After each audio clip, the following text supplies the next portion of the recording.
after all this discussion about regulation, legislation, and what's coming up from the policymakers, let's get a bit more action. Next coming up is the question AI in Europe. Is it actually in military in Europe? Is it actually smart enough? And after that, we will discuss some nice strategies around that. But I'm very happy to welcome Dr. Ulrike Franke. She is, and I have to read this again, a policy fellow of the European Council on Foreign Relations. More importantly, she has an Oxford PhD, which is pretty impressive. And she does a podcast that only I think Germans can pronounce. It's called Sicherheitshalber. So maybe we can write it in the chat if you want to search for it. And she was awarded from German magazine Capital 40 Under 40. She will tell us, or she will give us hopefully the answers of AI in military in Europe. Is it actually smart enough? Please welcome Dr. Ulrike Franke. Hello, thank you so much for having me today and for this very kind introduction. Yeah, thank you very much for giving me the opportunity to talk about the ways that AI is used in the military realm. It's actually really great that at this AI summit, we got a little bit of time to talk about military AI, because often the use of artificial intelligence in defense technology, or as some may indeed put it, the kind of weaponization of AI, is a topic that many people who work in and on artificial intelligence aren't necessarily comfortable with and don't want to talk about. And so in some circles, there's a certain reticence or indeed rejection about this topic.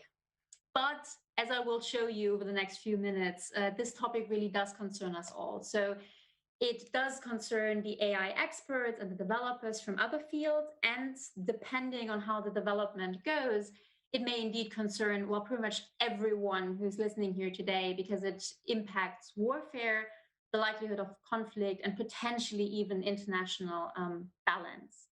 So thank you very much for the kind introduction. As it was already mentioned, I work at a think tank, the European Council on Foreign Relations, and I work on new technologies in warfare and what they mean for European defense. And the title of my talk today is Military in Europe, Not Smart Enough. And the topic of the talk is the use of artificial intelligence in the military realm. Why is it interesting to think about this, even as non-experts, and what should everyone know?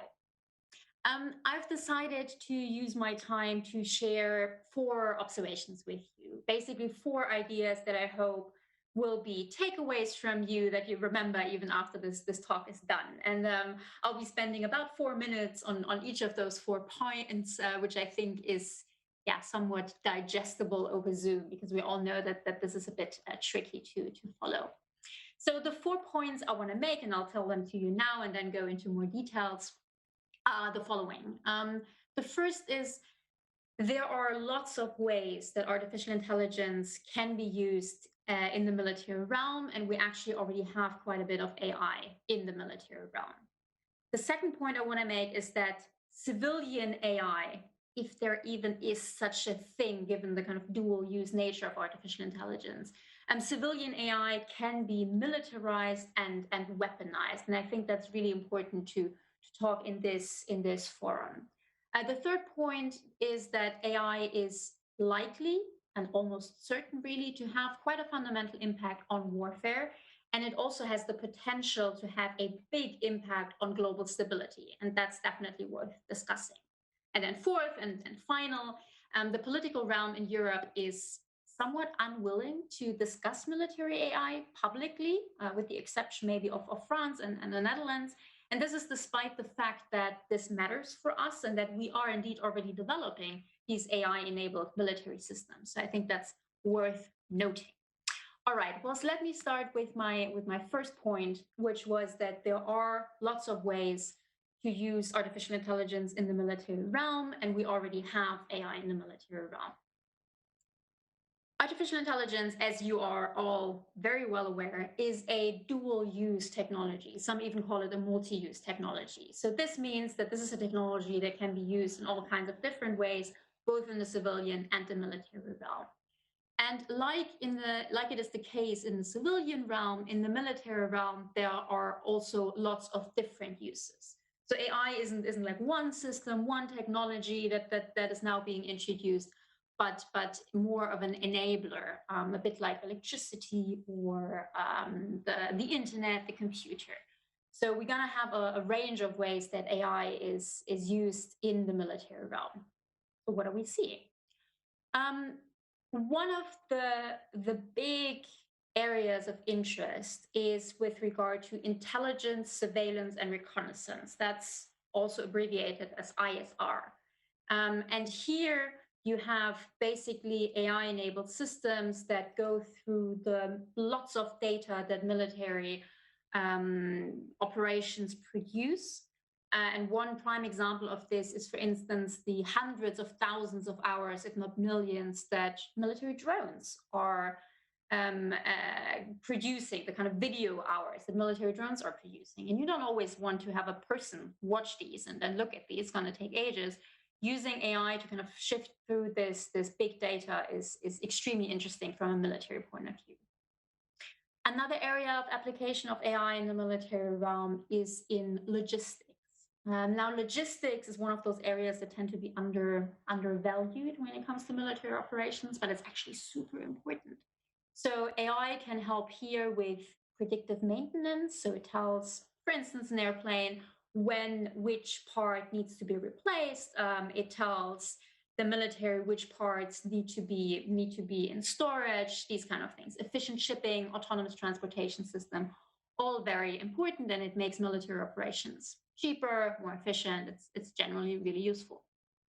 AI also plays a role in cyber operations. Pretty much everything that's kind of possible in the real world with AI is possible and even faster in the cyber realm, where there are pretty much no physical restrictions. And so you can imagine AI-enabled offensive AI, so viruses and the like, but also defense. Command and control, another area where AI can help to combine intelligence, bring it into one point of contact, help allies work with each other, and that's something that's really relevant for joint operations.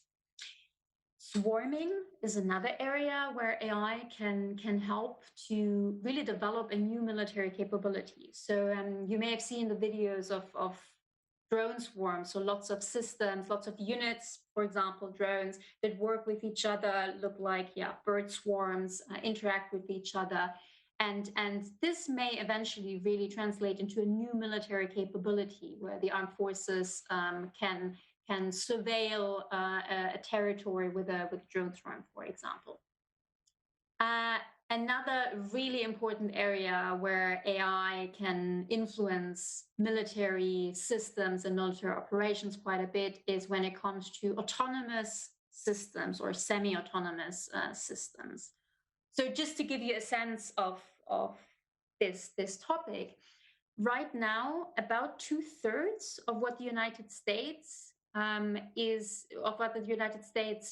DoD, so the Defense Ministry, is investing in artificial intelligence goes into AI-enabled autonomous systems. Plus, there is also some investment into autonomy more broadly. So this is definitely an area of focus by many militaries around the world. And then you can also use AI for things such as forecasting, where you try to see crises before they emerge. So all of this is actually already happening. It's being developed, it's being tested. I'm going to give you a few examples of this as we can see it already at the moment. So let's take forecasting. Right now, the German Bundeswehr has a project where they look at open data information, and they try to use AI to help them forecast where crises will develop, what kind of crises, how the Bundeswehr can react, that kind of thing. Swarms, I mentioned that they are actually huge, big area of interest. The United Kingdom, for instance, has the project that's called Many Drones Make Light. And that's a work in progress where you have swarms of up to 20 small unmanned aerial vehicles, so flying drones, that operate under the control of just one individual. And of course, you can imagine here that the opportunity to have one individual rather than 20 could be of interest to militaries around the world. Equally, the next French fighter jet, the Rafale, So the next version of the French fighter jet Rafale will have predictive maintenance. And indeed, predictive maintenance is already something that's used in the military aviation industry. And this point about the civilian aerial industry kind of brings me nicely to the second point I wanted to make, the second takeaway. And that is that civilian artificial intelligence can be militarized and weaponized. What do I mean by this? Actually, the distinction between civilian and military AI is not as clear-cut as you would think. For example, the biggest area where swarms that I mentioned earlier are currently being used is actually as firework substitutes. You may have seen these YouTube videos of drone swarms in China. When Joe Biden won the US presidency, they put up a drone swarm that spelled Biden in the night sky. So this is, an area that's definitely also of interest for the civilian realm. Predictive maintenance, I just mentioned, for civilian aircraft. But also things such as facial recognition, language recognition, translation services. So basically the same technology that allows Facebook to tag your friends in your pictures can also allow the military to identify targets. And indeed, the US CIA, the Central Intelligence Agency in the United States, they reportedly are investing in over 140 different AI projects that look into data analysis, facial recognition, that kind of thing. So again, very much dual use, something that can be used both in the civilian and the military realm. And it is really this, civilian military nexus. That was one of the reasons why I was particularly happy to have been asked to talk here, because in my view, this fact is something that AI developers need to take into account, even AI developers that have nothing to do with the military. In the US, we've had this discussion to some extent in 2017. So you may remember reports about Project Maven and the controversy around that. So Project Maven was a project where machine learning was used to comb through drone footage and identify hostile actors. And this project was a cooperation between the US Pentagon and Google and several other Silicon Valley firms. When it became public that this was happening, there were several Google employees that walked out, and eventually the program came to an end. But we still actually have a lot of cooperation ongoing between Silicon Valley firms and the US military. And of course, this also happens in other countries. And more recent research has actually found that most AI analysts in the UK are happy to work with the military. Now, don't get me wrong, I'm absolutely not saying that it is a bad idea for AI developers to work with the military. But what I'm saying is that it is definitely worth considering for every AI developer how their work can be used in a military realm, how it can be repurposed, or indeed how it can be weaponized and misused. And because this is the second point here, so AI can't only be used for official state armed forces, but it can also be used, misused, illegally weaponized by actors such as non-state actors. So the problem here, of course, is that even though AI is actually pretty high tech, for most machine learning algorithms, you spend quite a lot of money to develop working models. You need really highly trained people. You need lots of data. So this isn't something that someone can kind of build in their garage. But once an AI model is developed, it is more or less just software. And software can, of course, be shared, can be downloaded, can be rapidly diffused, can be replicated, reproduced, several times. And this makes it really dangerous. What's the risk here? Well, you can imagine non-state actors, so terrorist groups really, using AI-enabled cyber attacks to attack all kinds of systems, be it with viruses or denial of service attacks, that kind of attack. You can also imagine non-state actors using algorithms to produce fake news, disinformation, deepfake videos, everything around that theme. So there's certainly a worry here. And again, my appeal really is for AI developers to keep in mind, even if they're developing something that they consider, amazing and really useful, how it can be weaponized and how it can be misused. All right, so we talked about the military use of AI and said that civilian and military AI is not that easily separable, and there's a possibility of weaponization and misuse. Let me come to my two final points. And the third point here I want to make is that AI is likely to have a quite fundamental impact on warfare and a potentially big impact on global stability. So let me explain. We are pretty much certain that given everything I just said about the multitude of uses of AI in the military realm, AI will influence warfare. So we will see more drone swarms, we will see autonomous systems, etc. Now, if it just stays at that level, that's of interest to people such as myself. It's of interest to people in the military, to militaries, to politicians, etc. So they need to make sure that armed forces are prepared to counterattacks, need to have state-of-the-art militaries, etc. But this, if it stays at this level, it's basically just relevant for experts. I'm not trying to downplay it. Like, this may decide whether or not you win a war, so it's definitely relevant, but it may not concern every single person. But there is a potential that military AI, so the way that AI is used in the military realm, may impact global stability much more fundamentally. Now, this is a possibility, not a certainty, but it's definitely worth thinking about. What are the points that I want to mention here? Now, there's a lot of literature on that, and I certainly can't do it justice in like 3 minutes.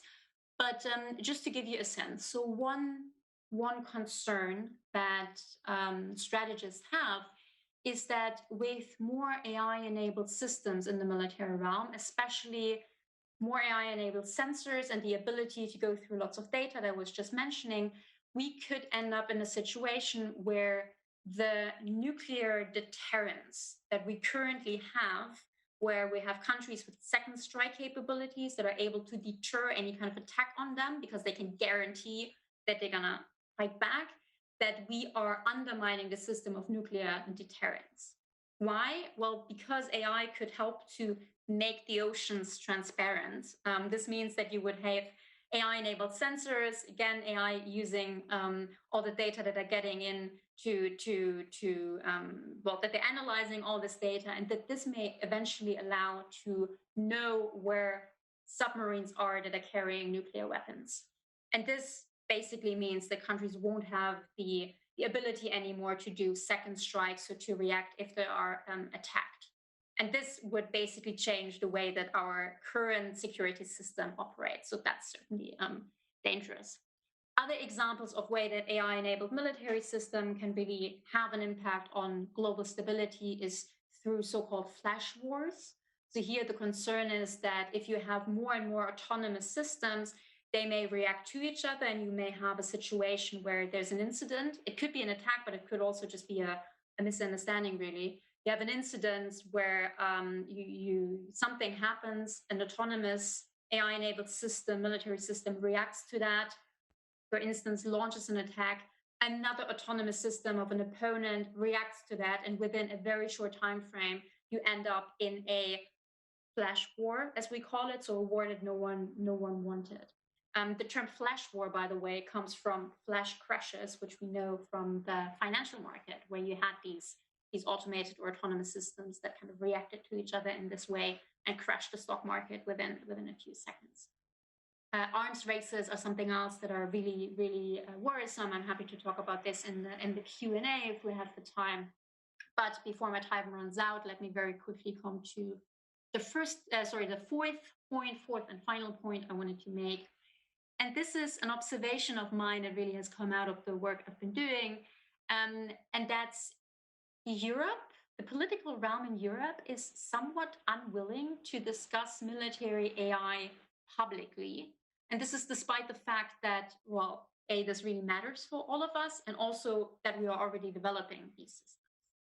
So in the United States and in China and also elsewhere, but especially in these two countries, military AI is an enormous topic. So you have significant investment. And in fact, in the United States, you had a military AI strategy well before you had a national AI strategy. The whole debate on AI was really driven by the national security community rather than by business community, let's say, or industry or something like that.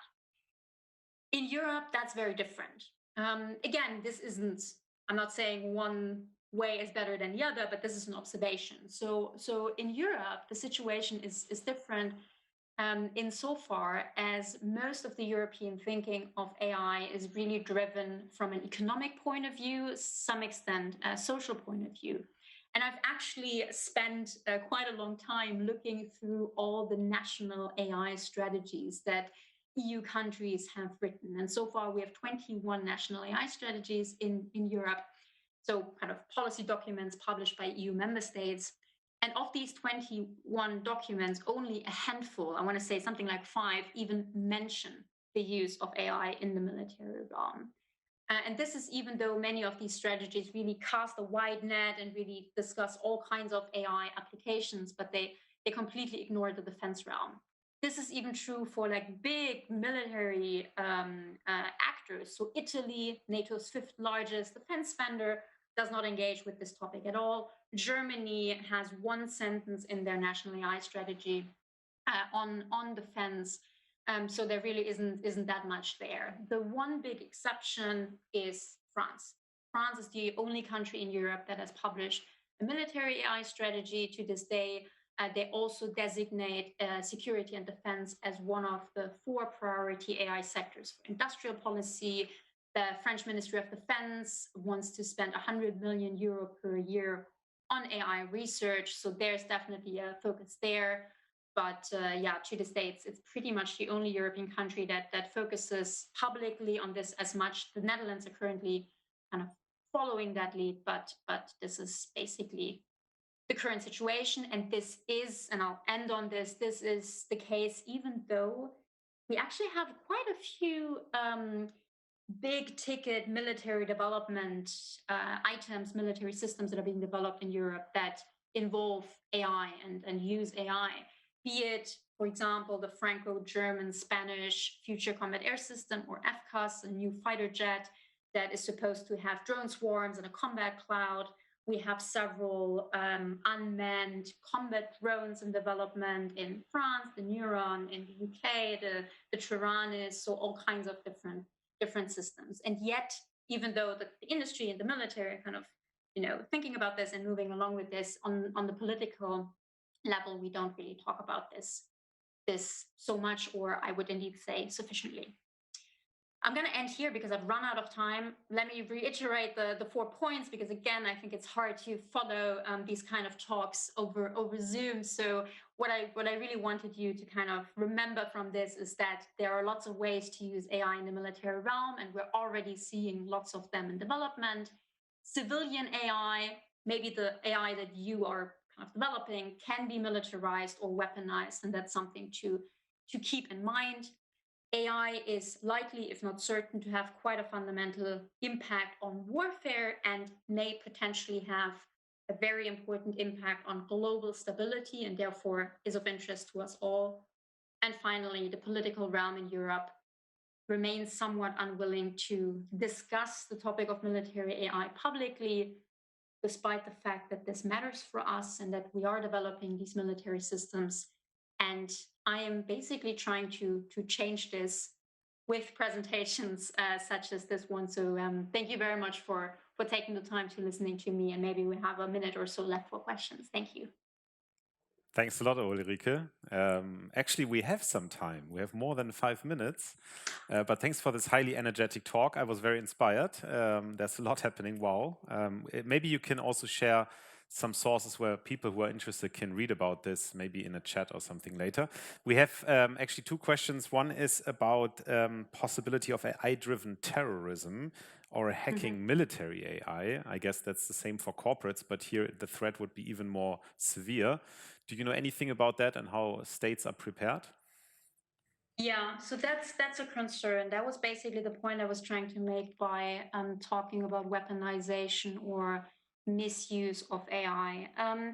So far, we haven't seen many examples of that, but we pretty much know through research that this always happens, right? So something is being developed by states or by armed forces, etc., and at one point, it basically is gets to non-state actors. This is true, especially for systems that are easily distributable or can easily be diffused, and less true for systems where this is harder. So luckily we haven't seen terrorists with nuclear weapons. Why? Well, because it's actually really hard to get them. It's really hard to. You need a lot of knowledge. You need a lot of money. All of that. Only a few states have them. The concern that many people have is that this is not going to be the case with AI. Of course, it is difficult to develop AI systems, and you've probably all seen these estimations or estimates how much money it took, for instance, to develop GPT-3, the language program, basically. So they estimated it took a few million. So terrorist or non-state organizations won't most likely be able to develop systems such as these themselves. But once models are developed, once systems are trained, as I said, they're pretty much just software and can be shared. So yes, this is a big concern. It's a concern, for instance, that terrorist organizations could use AI to fly drone swarms, for instance, as I was mentioning. So they already have drones; they may be able to use them in swarms. Cyber attacks is definitely a huge concern. I mentioned disinformation, so all kinds of things. Are we prepared for that? I mean, only as much as you can be. Not really, I'd say. We, as with every kind of military system, the moment it's being developed, someone tries to develop a counter system. So this is definitely happening. But no, I don't think that at this point we're really prepared for non-state actors weaponizing these systems against us. And this is why we need to keep an eye on how to diffuse these systems, how much to publish. This is a big discussion in the industry, as you may well know, how much of the research to make public. So maybe we're going to see a move away a bit from very openly shared research to more secretive development, but I wouldn't be able to say. Thanks for that. There's another question about the conflict in Azerbaijan and Armenia, and I think we can frame it even a bit more broadly. Probably we would always affiliate those AI or the AI warfare more with well-developed countries. Is that true, or do we see it all over the world happening? So I've actually been looking quite a bit at the conflicts in Nagorno-Karabakh between Azerbaijan and Armenia, and what we're seeing there really is a lot of use of drones and autonomous systems. But these are systems that you can buy more or less off the shelf. So Azerbaijan bought these from Israel. So basically, this is to say that for me, this conflict is an example of a drone war, but not necessarily an AI-enabled war. I think we're going to have a situation where for a while only really well equipped and richer states will be able to use AI-enabled systems. And indeed, within NATO and within Europe, we're actually worried that the US may do this quite a bit, while some European states, especially smaller ones, may not have the financial or technical capabilities to do the same, and this could cause interoperability problems. So in the first stage, I think we're going to have a situation that only a few countries will be able to use these systems. But eventually, yes, I do think that quite a bit of this will diffuse and proliferate.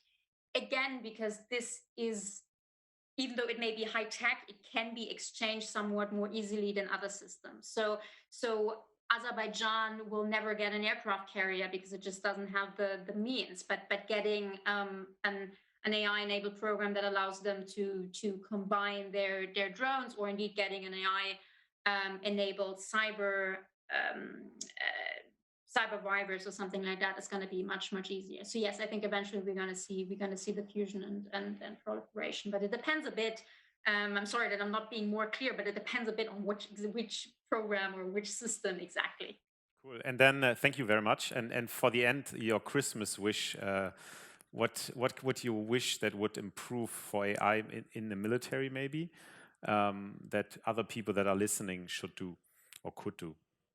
I mean, okay, it's a super odd Christmas wish, maybe, but honestly, I think I would really like the Europeans to just talk about this more openly, think this through more clearly. It's fine if they say they don't want to use or develop or whatever, let's say autonomous weapon systems.